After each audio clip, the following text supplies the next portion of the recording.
అనకాపల్లి జిల్లా బొడ్డుపాడులో 15 అడుగుల కిరణాల కలకలం.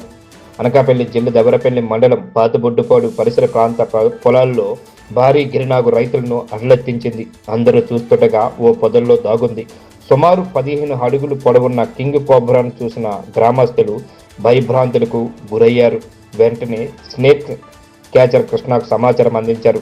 ఘటన స్థలానికి చేరుకున్న స్నేక్ క్యాచర్ కృష్ణ చాకచౌక్యంగా గిరినాగును పట్టుకున్నాడు. అనంతరం పామును అటవీ అధికారుల సమక్షంలో సమీప అటవీ ప్రాంతంలో సురక్షితంగా విడిచిపెట్టారు. కానీ హడలెత్తించినటువంటి గిరినాగు ఒక్కసారి చూడొచ్చు, మనిషి మీదకి ఎట్లా హడలెత్తిస్తుందో, ఎట్లా తిరగబడుతుందో.